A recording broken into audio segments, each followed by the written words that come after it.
Boa noite, estamos aqui com a turma do Projeto Integrador em Computação número 4, turma 2, grupo 5. A equipe de trabalho, temos a professora e orientadora Fernanda Zacopé.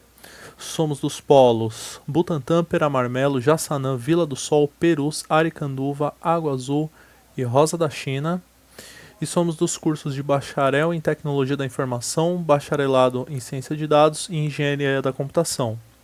Os integrantes aqui presentes são Carlos Eduardo Santos de Oliveira, Fernando Augusto B. Magalhães, Guilherme Augusto Oliveira Mastelini, Isabela Aparecida Trepijo Freitas da Silva, Jaqueline Aparecida Ferreira Rômio, Juliana Tadeu da Silva, Kleber Fernandes Dias e Márcia Souza Oliveira. Projeto Integrador número 4, ele tem como tema norteador o desenvolvimento de uma análise de dados em escala utilizando algum conjunto de dados existente ou capturados por IoT e utilizar a aprendizagem de máquina e preparar uma interface para visualização desses resultados.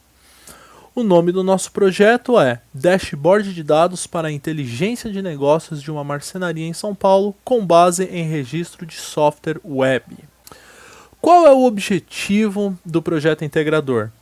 O objetivo do projeto integrador foi auxiliar uma pequena marcenaria na análise de seus dados operacionais, organizando informações extraídas de diversas planilhas utilizadas no dia a dia. Com isso, estruturamos os dados de forma a facilitar a visualização e interpretação, desenvolvimento de um dashboard no Power BI, que consolidou os indicadores essenciais para uma tomada de decisão. Além disso, aplicamos um modelo de regressão linear em Machine Learning para realizar as previsões de desempenho, permitindo à marcenaria uma visão mais estratégica e baseada em dados para suas operações futuras. Em qual local foi desenvolvido? O projeto foi desenvolvido para a marcenaria Bloomer, um negócio familiar localizado na zona oeste de São Paulo. A marcenaria, com anos de experiência no setor, realiza trabalhos artesanais e personalizados, atendendo clientes locais com móveis sob medida e serviços de alta qualidade. Com uma estrutura simples e processos que dependiam de controles manuais em planilhas, a marcenaria Bloomer foi ideal para a aplicação de uma análise de dados que pudesse contribuir para otimizar a gestão e ampliar a visão estratégica do negócio. Agora passo a palavra para nossa colega, a Jaqueline. Sim, nós organizamos, né, um banco de dados com as informações que o cliente enviou para nós, mas ele era bastante incompleto.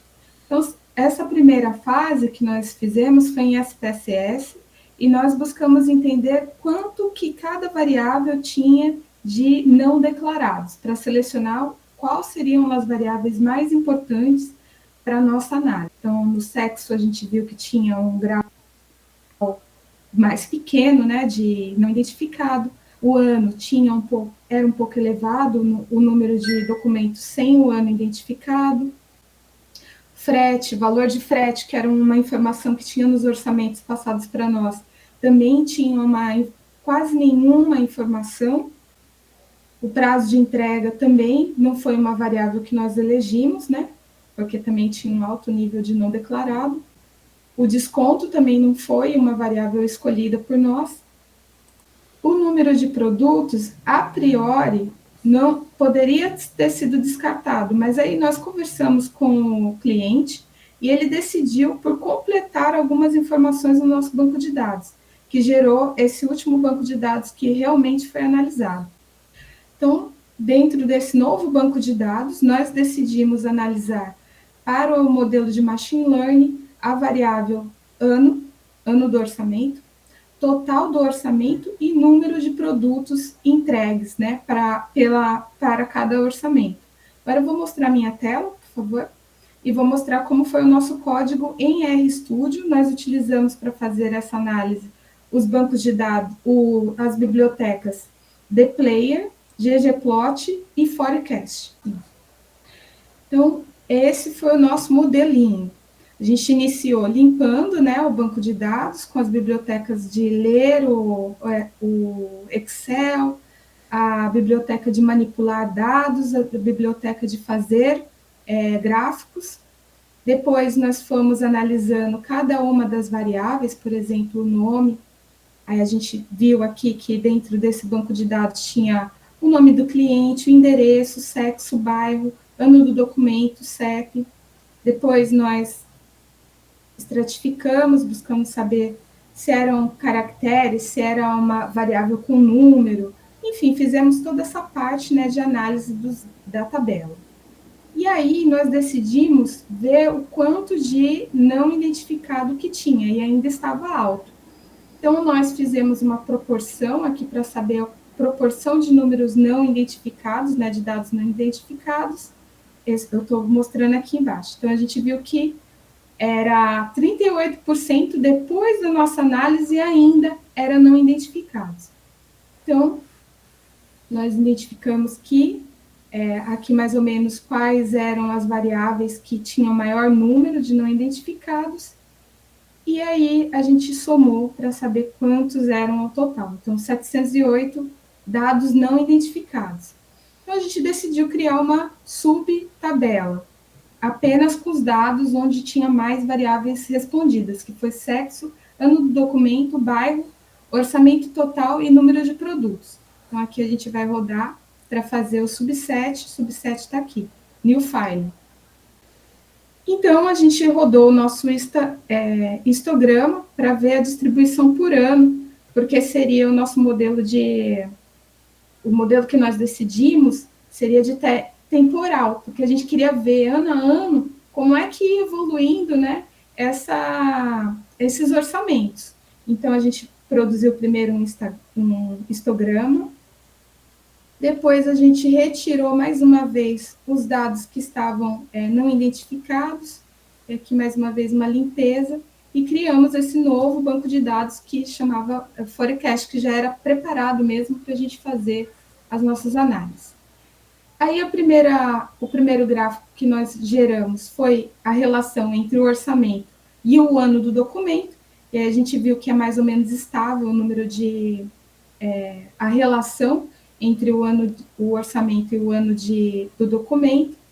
Depois a gente tentou o número de produtos e o ano do documento. E aí a gente obteve que a relação é um pouco mais negativa. Aí nós fizemos a correlação, a gente fez já o primeiro modelo, né? Que deixa eu ver aqui, a relação entre o orçamento e o número de produtos. E aí sim a gente encontrou uma relação positiva, onde quanto maior número de produtos, maior o orçamento. Então, alguns insights que nós fomos tendo. E aí a gente calculou a primeira correlação, que é de 0,88, que é forte entre o orçamento deixa eu ver aqui, e o número de produtos.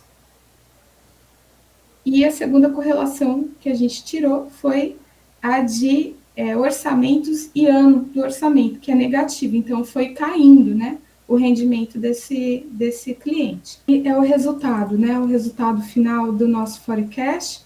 Ele avisa que o total de produtos até 2023 ele foi diminuindo, né, com esse auge em 2021, e o número de produtos também. Esse foi o banco que nós utilizamos. E aí nós vemos, né, que o orçamento, mais ou menos a distribuição do orçamento, pode ir para frente. E aí a grande relação que nós encontramos é que o cliente não fizer nada para retomar o ritmo de vendas, né, de orçamentos, a probabilidade é que cada vez o valor de orçamentos vai ser cada vez menor e o número de produtos também.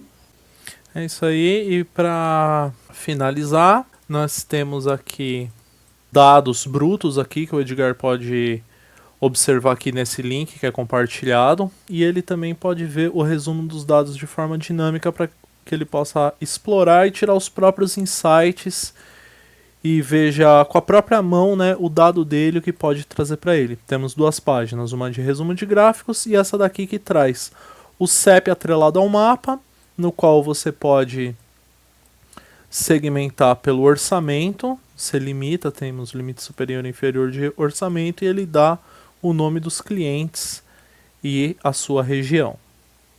Então esse foi o nosso trabalho, muito obrigado.